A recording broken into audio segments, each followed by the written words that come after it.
Hello बच्चों, चलिए प्रश्न को देखते हैं। प्रश्न है हमारे पास, मान लीजिए कि a बराबर है अवयव 2 4 3 2 के, b बराबर है अवयव 1 3 -2 5 के और c बराबर है अवयव -2 5 3 4 के। तो निम्नलिखित ज्ञात कीजिए। हमें a गुणा b का मान ज्ञात करना है। चलिए सर्वप्रथम हम प्रश्न के लिए मुख्य अवधारणा लिखते हैं।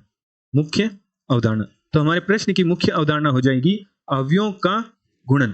अवयवों का गुणन, क्योंकि हमें a गुणा b का मान ज्ञात करना है तो हमें अवयवों का गुणन करना है।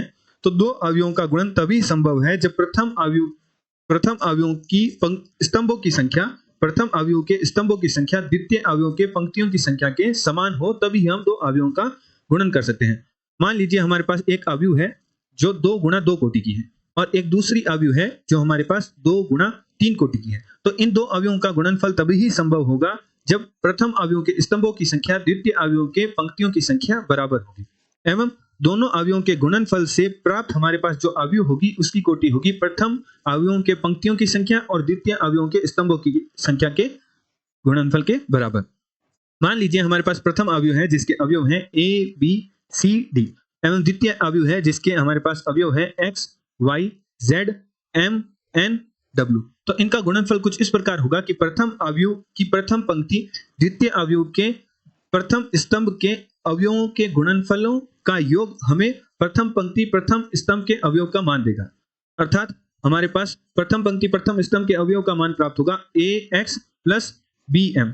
इसी प्रकार हमारे पास प्रथम पंक्ति द्वितीय स्तंभ के अवयव का मान प्राप्त होगा ay प्लस bn। इसी प्रकार az प्लस bw। अब हम द्वितीय पंक्ति के अवयव ज्ञात करने के लिए प्रथम अवयव की द्वितीय पंक्ति का द्वितीय अवयव के प्रथम स्तंभ के अवयवों के साथ गुणनफल का योग करेंगे तो हमारे पास निम्न अवयव प्राप्त होंगे cx plus dm, cy plus dn और cz प्लस dw। तो इस प्रकार दो अवयवों का गुणनफल होता है। अतः प्रश्नानुसार प्रश्न में हमें a गुणा b का मान ज्ञात करने को कहा है। तो हमारे पास a अवयव है जिसके अवयव हमारे पास है 2 4 3 और 2 एवं b अवयव है जिसके अवयव हमारे पास हैं जो कि है 1 3 -2 और 5।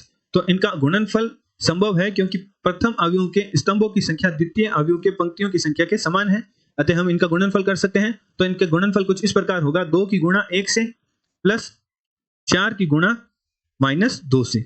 तो हमारे पास इस प्रकार प्रथम पंक्ति प्रथम स्तंभ के अवयव का मान प्राप्त होगा। इसी प्रकार 2 की गुणा 3 से प्लस 4 की गुणा 5 से, 3 की गुणा 1 से प्लस 2 की गुणा -2 से और 3 की गुणा 3 से प्लस 2 की गुणा 5 से। तो हमारे पास अवयव के अवयव प्राप्त होंगे जो कि हमारे पास होंगे 2 प्लस 2 -8 तो -6।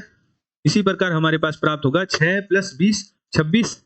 इसी प्रकार हमारे पास प्राप्त होगा 3 -4 तो -1 और 9 प्लस 10 19। तो हमारे पास a गुणा b अवयव का मान प्राप्त हुआ अवयव -6 26 -1 और 19। आशा करते हैं आपको प्रश्न का समझ आया होगा। धन्यवाद।